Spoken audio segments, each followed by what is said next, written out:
రేవంత్ రెడ్డి పాలనలో ప్రజాస్వామ్యం కూని అయిపోయింది.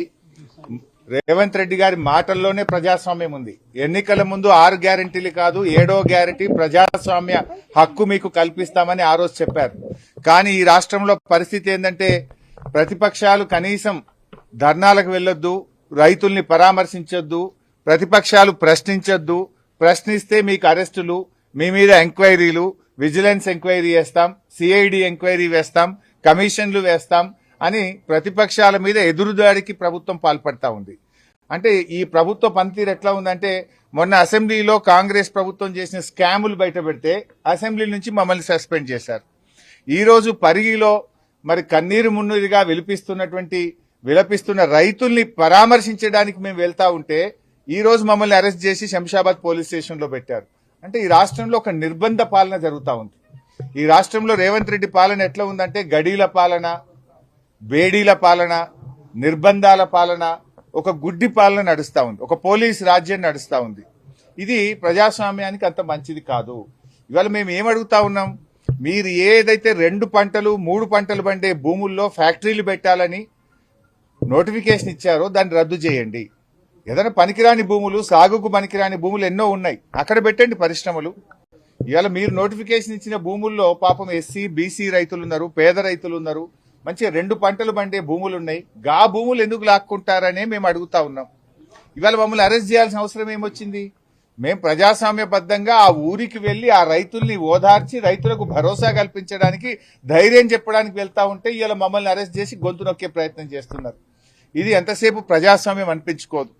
నీ పాలనంతా కూడా బోగస్ మాటలు, బోగస్ గ్యారంటీలు, అన్ని అబద్ధపు మాటలతో నువ్వు ఇవాళ కాలం వెళ్లబుచ్చుతా ఉన్నావు. ఏమంటుండ్రు రేవంత్ రెడ్డి? రాముడు రాక్షసుడు అని మాట్లాడుతూ రావణాసుడు అని. ఎవరు రావణాసుడు? నువ్వు కాదు, నీకు మించిన రావణాసుడు ఉన్నాడా? నువ్వు ప్రతిపక్షాల మీద ప్రజలను వేధిస్తూ పేదల ఇండ్లు కూలగొడుతూ రాక్షస ఆనందం పొందుతా ఉన్నావు, వికృతమైన పాలన అందిస్తా ఉన్నావు. ఈ రాష్ట్రంలో ప్రజాస్వామ్య విలువలు మంటగలిచిపోయినటువంటి పరిస్థితి ఉంది. ఒకనాడేమో పేదల హైడ్రా పెట్టి పేదల ఇండ్లు కూల్చే ప్రయత్నం చేసినావు, ఒకనాడేమో మూసి అంటావు, అపార్ట్మెంట్లు కూలుస్తా అంటావు, ఒకనాడేమో ఆ మార్కెట్ యార్డ్ భూములు తీసుకుంటా కంపెనీలకు ఇస్తా అంటావు. ఇవాళ పరిగిలో వ్యవసాయ భూములు లాక్కుంటా నా దోస్తులకో నా అనుయాయులకు కట్టబెడతా అని చెప్పి పరిగిలో రైతుల భూములు లాక్కుంటావు. ఎంతసేపు భూములే తప్ప నీ పాలన ఉందా? నీ 6 గ్యారెంటీలు ఏమైనాయి? 3 నెలలకే పిల్ల పుడతాడా అని మాట్లాడుతుండ్రు రేవంత్ రెడ్డి. అందరికీ తెలుసు లోకంలో 9 నెలలకు పిల్లలు పుడతారని. కానీ నువ్వే చెప్పినావు 100 రోజుల్లో 6 గ్యారెంటీలు అమలవుతాయి అన్నావు. అయినాయా అమలు? 6 గ్యారెంటీలు 100 రోజుల్లో చేస్తాను, 900 రోజులైంది, ఏమైంది అని ప్రతిపక్షంగా మేము అడుగుతా ఉన్నాం. ఇవాళ అవ్వాతాతల దగ్గరికి పోయి రాక్షసుడు ఎవడు అంటే రేవంత్ రెడ్డి అని చెప్తారు. ఇవాళ రైతన్నల దగ్గరికి పోయి రాక్షస పాలన ఏది అంటే రేవంత్ పాలన అంటారు. దిల్సుఖ్ నగర్ లోనో అశోక్ నగర్ సెంట్రల్ లైబ్రరీలోకి వెళ్లి నిరుద్యోగ యువకుల్ని అడిగితే రాక్షస పాలన ఎవరిది అంటే రేవంత్ రెడ్డిది అని చెప్తారు. ఇవాళ ఎవరిని కదిలిచ్చినా ఈ రాష్ట్రంలో అందరినీ బాధల్లో పెట్టినావు. నువ్వు మోసం చేయండి ఎవరినుందా? ఈ పోలీసులను కూడా మోసం చేసినావు.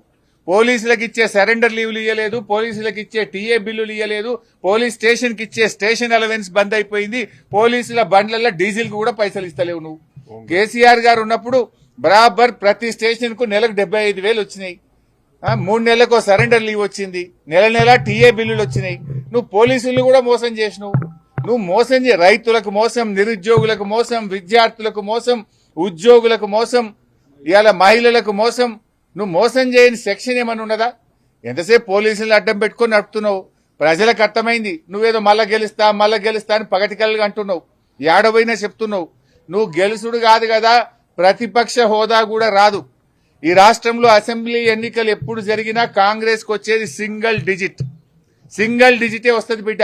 నువ్వు మళ్ళా గెలిచేది అయిపోయింది నీ పని. రేవంత్ రెడ్డి అంటే గాన్ కేస్. మేము ఇలా వస్తుంటే రోడ్ల మీద బస్సుల్లో నుంచి ఆటో డ్రైవర్లు, మోటార్ సైకిల్ మీద వేయటోళ్ళు అన్న మళ్ళా కేసీఆర్ రావాలని ప్రజలే స్వచ్ఛందంగా చెప్తున్నటువంటి పరిస్థితి ఉంది. నువ్వు మళ్ళొస్తా అనేది పగటి కళ, మర్చిపోయిగా. నువ్వు మళ్ళొచ్చేది లేదు. ఎట్టి పరిస్థితుల్లో రామరాజ్యం వస్తుంది, కేసీఆర్ రాజ్యం వస్తుంది.